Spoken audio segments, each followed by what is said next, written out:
व्यासपीठ पर विराजमान श्री पलकेशभाई, अत्र उपस्थित સૌ હરિભક્તો તેમજ વિશ્વભરમાં આસ્થા ટીવીના માધ્યમ દ્વારા શ્રવણ કરતા શ્રોતાજનોના હૃદયમાં બિરાજતા કૃષ્ણને પ્રણામ અને સૌને જય શ્રી કૃષ્ણ.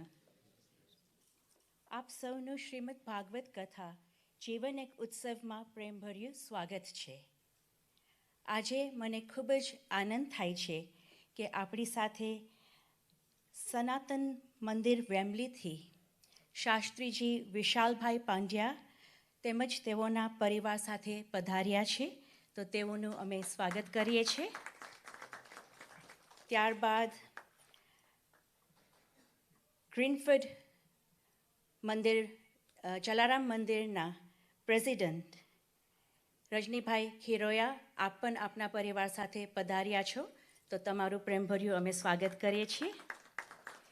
ત્યારબાદ શાસ્ત્રી નૈષદભાઈ લંડનથી પધાર્યા છે, તો તેઓનું પણ સ્વાગત કરીએ છીએ. અને આપણા ગોરાણીમાં માયાબેન ત્રિવેદી પરિવાર સાથે પધાર્યા છે, તો તેઓનું પણ સ્વાગત કરીએ છીએ. તેમજ જયુભાઈ મોરજરિયા પણ પધાર્યા છે, તો તેઓનું પણ સ્વાગત કરીએ છીએ. તો આપની આ ભાગવતી યાત્રાનો બીજો દિવસ છે. શ્રીમદ ભાગવત કથાની કંકોત્રી તો સૌને મળે, પણ જેની જન્મોત્રીમાં લખ્યું હોય તે જ કથામાં આવી શકે છે. જન્મ જન્માંતરના પુણ્ય જ્યારે ભેગા થાય અને પરિણામ દેવા તૈયાર થાય ત્યારે શ્રીમદ ભાગવત કથા મળે છે. પ્રભુ સુખ નહીં પણ પરમ સુખ આપે છે, એટલે કથા આપે છે. શ્રીમદ ભાગવત કથાનો જ્યારે પણ રસપાનનો અવસર મળે એ જીવનના કલ્યાણ માટે જ હોય છે. સાંભળેલી કથા ક્યારે પણ નિષ્ફળ નથી જાતી. શ્રીમદ ભાગવત કથા આપના જીવનનું કલ્યાણ કરે છે. આપને એ સમજણ પ્રદાન કરે છે કે આપણે જે કાંઈ લૌકિક ભેગું કર્યું છે તેનો કેવી રીતે સદઉપયોગ કરીને અલૌકિકમાં પરિવર્તન કરીએ. કારણ કે જે કાંઈ આપણે મેળવ્યું છે એ મૂકીને જવાના છીએ, પણ જે કર્યું છે એ તો સાથે જ આવશે. એટલે તો આપણે કહીએ છીએ ને, હાથે એ સાથે.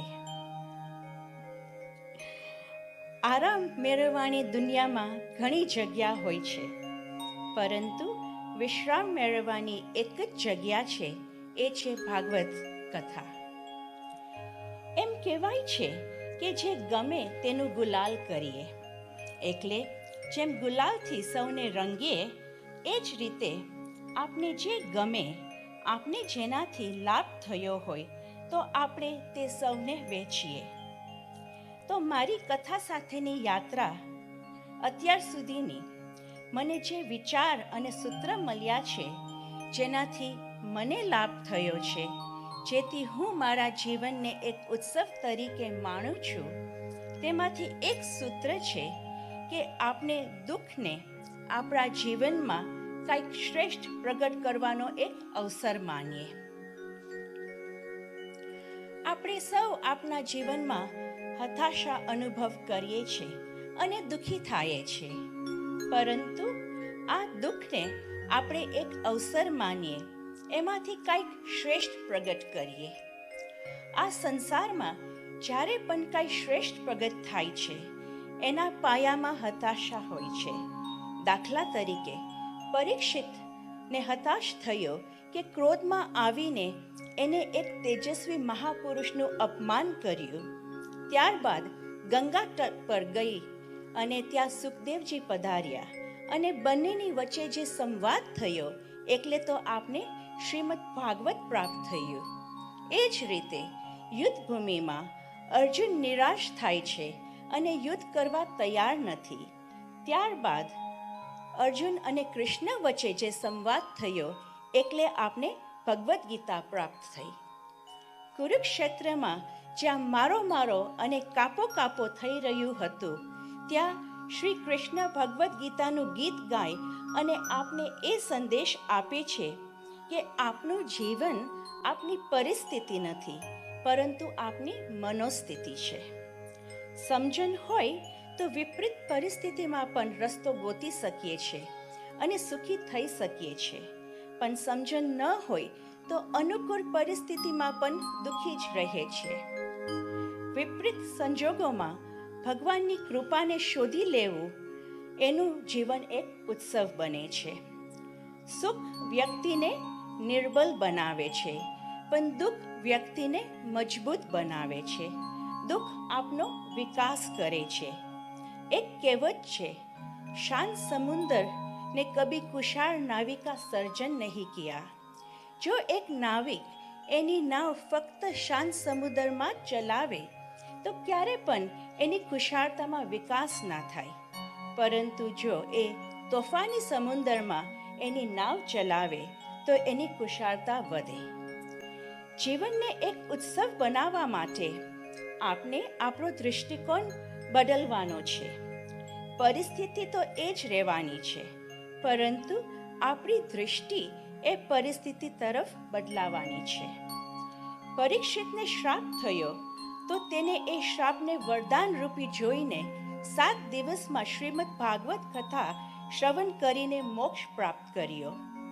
કુંતા માતાના જીવનમાં વિપરીત પરિસ્થિતિ હતી, તે છતાં એને કૃષ્ણને ક્યારેય ફરિયાદ નથી કરી, પરંતુ એમ જોયું કે કૃષ્ણએ એની અને એના 5 પુત્રોની અનેક વાર રક્ષા કરી, જે એને દેવકી માના પુત્રોની પણ નથી કરી, જેને કંસે માર્યા હતા.